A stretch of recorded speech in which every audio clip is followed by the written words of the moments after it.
Hey guys, welcome to inorganic increasing and decreasing water series. और आज हम देखने वाले हैं किसके बारे में? थर्मल स्टेबिलिटी कैसे निकालें, उसके ऑर्डर को कैसे देखें, ये सारी चीज़ें आज हम देखने वाले हैं। और उससे पहले एक चीज़ कि आज वीडियो के एंड होते होते हम ये चीज़ सीख जाएंगे कि 10 सेकंड के अंदर कोई सा भी थर्मल स्टेबिलिटी का ऑर्डर कैसे निकालें। तो चलिए स्टार्ट करते हैं आज की इस वीडियो को थर्मल स्टेबिलिटी के ऑर्डर के साथ। तो सबसे पहले जब भी आपको थर्मल स्टेबिलिटी निकालना है तो बच्चा कुछ चीज़ें आपको एज इट पता रहनी चाहिए। पहला कि जो थर्मल स्टेबिलिटी होती है उसका रिलेशन होता है फाई के साथ। क्या रिलेशन होता है? जो थर्मल स्टेबिलिटी होगी वो इन्वर्सली प्रोपोर्शनल टू होती है किसके? फाई के। अब फाई की बात आई तो फाई कैसे निकालते हैं, तो ये चीज देख लेते हैं। सबसे पहले फाई निकालने का एक सिंपल सा फार्मूला होता है। क्या होता है? Phi is equal to charge upon क्या होता है? साइज। ये हो गई, ठीक है। अगर आप यहां पर फाई की जगह क्या रख दें? चार्ज अपान साइज रख दें तो थर्मल स्टेबिलिटी का जो फार्मूला आएगा वो क्या आ जाएगा? थर्मल स्टेबिलिटी का फार्मूला आएगा साइज अपान क्या? चार्ज। ये हो गया क्या? थर्मल स्टेबिलिटी का फार्मूला। और इसी से जितने भी ऑर्डर हैं वो सारे ऑर्डर निकलने वाले हैं। कैसे निकलेंगे तो चलिए स्टार्ट करते हैं एग्जाम्पल को। उससे पहले कुछ चीजें देख लेते हैं कि देखिए आपको इसमें दो चीजें पता रहनी चाहिए। क्या कि पॉली एटॉमिक आयन क्या होते हैं और मोनो एटॉमिक आयन क्या होते हैं। अगर आप पॉली एटॉमिक आयन नहीं निकाल पाते तो एक टेबल आपको सामने दिख रही होगी, उसमें जितने भी पॉली एटॉमिक आयन होते हैं वो सारे मैंने लिख दिए हैं लमसम, जितने भी इंपॉर्टेंट है। और अगर आपको निकालना है और उसकी ट्रिक की बात करनी है तो देखिए ट्रिक बहुत ही सिंपल सी यही है कि पॉली एटॉमिक आयन जब भी आप देखेंगे तो ये सामने से ही देखने पर लग जाते हैं कि पॉली एटॉमिक आयन है। अगर मैं मोनो एटॉमिक आयन की बच्चा बात करूं अगर मैं मोनो एटॉमिक आयन की बात करूं तो कौन कौन से हो सकते हैं? जैसे H माइनस हो गया, ठीक है, O-2 हो गया, N-3 हो गया। अब आपको यहाँ पर सामने देखने पर ही बच्चा दिख रहा होगा कि ये क्या है? मोनो एटॉमिक है। और यहाँ पर आपको कहीं भी सिंगल एटम देखने के लिए नहीं मिलेगा, मतलब ये क्या हो जाएंगे? पॉली एटॉमिक हो जाएंगे। ये तो बहुत सिंपल वे पर आप पहचान सकते हैं। अब देखिए यहाँ से हम पूरे इनऑर्गेनिक में कहीं की भी थर्मल स्टेबिलिटी निकाल रहे हैं। कहीं से भी किसी भी ब्लॉक से अगर क्वेश्चन आता है उसका कि आप पर्टिकुलर इसकी थर्मल स्टेबिलिटी बताइए, अगर जनरली ब्लॉक से ही पूछे जाते हैं, ब्लॉक या पीरियड से, तो कभी भी अगर आपको सामने क्वेश्चन देखने के लिए मिलता है और पूछ रहा है क्या थर्मल स्टेबिलिटी निकालिए, तो आप बहुत ही सिंपल से निकाल सकते हैं, ठीक है। अभी तक हमने क्या देखा बच्चा? जो थर्मल स्टेबिलिटी थी वो क्या हो रही थी? इनवर्सली प्रोपोर्शनल टू हो रही थी किसके? 1/चार्ज के। और डायरेक्टली प्रोपोर्शनल टू हो रही थी किसके? साइज की। ये फार्मूला अभी तक हमने देखा। अब देखिए आपको दो चीजें याद रखनी है। पहली कि जब भी पॉली एटॉमिक आयन दिए हों तो आपको क्या करना है? थर्मल स्टेबिलिटी कर देना है किसके?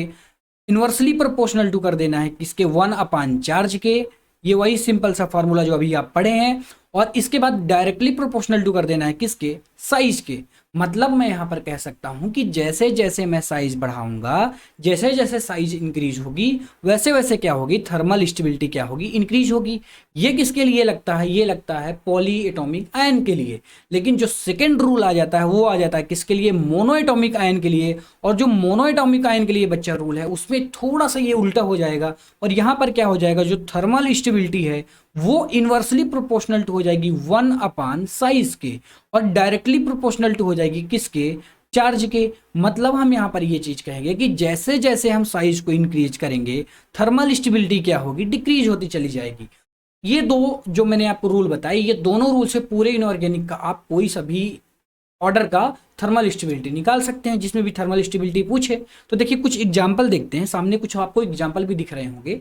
जब भी आपको थर्मल स्टेबिलिटी निकालना है पहले हमें यह देखना है कि ये पॉली एटम है या मोनो एटम है, ठीक है। तो सबसे पहले आप देखेंगे यहाँ पर कि CO3 है। और जब आप टेबल पर देखेंगे जो CO3 होता है वो क्या हो जाता है? मोनो एटम नहीं होता, पॉली एटम होता है। मतलब यहाँ पर जो हमारा फॉर्मूला लगने वाला है वो लगने वाला thermal stability is equal to size upon क्या? Size upon charge.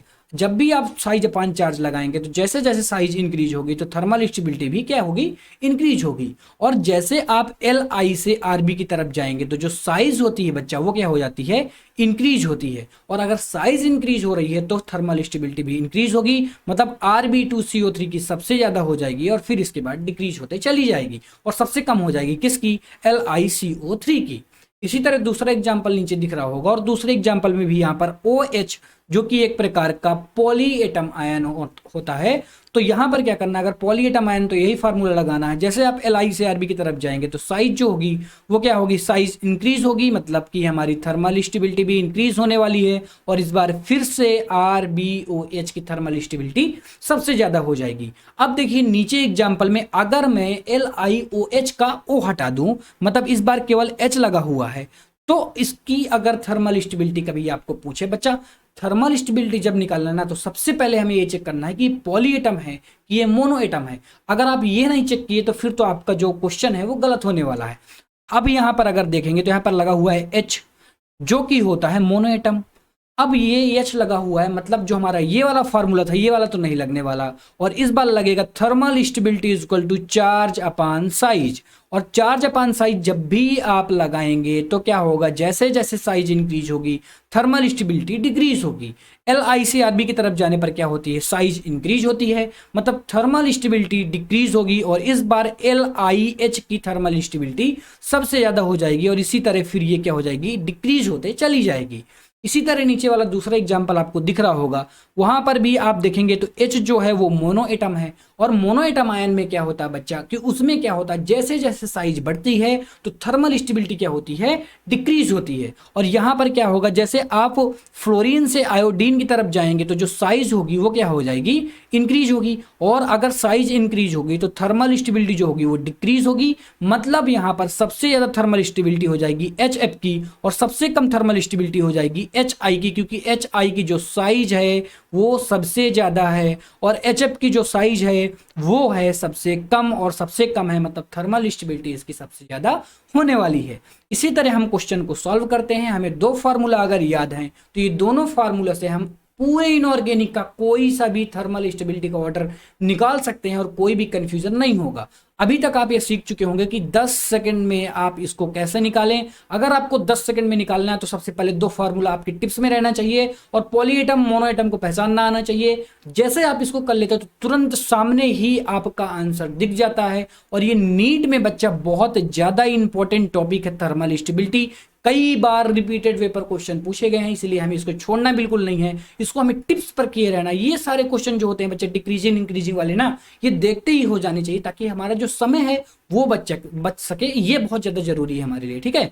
I hope ये सारी चीजें आपको अच्छी तरीके से क्लियर हुई होंगी। जो भी चीजें मैंने समझाई आपको अच्छी तरीके से समझ में भी आई होंगी। जहां भी आपको ना समझ में आया हो, जहां भी आपको कोई प्रॉब्लम हो, आप कमेंट के जरिए मुझको बता सकते हैं। आई होप ये सारी चीजें आपको अच्छी तरीके से क्लियर हुई होंगी। Thank you.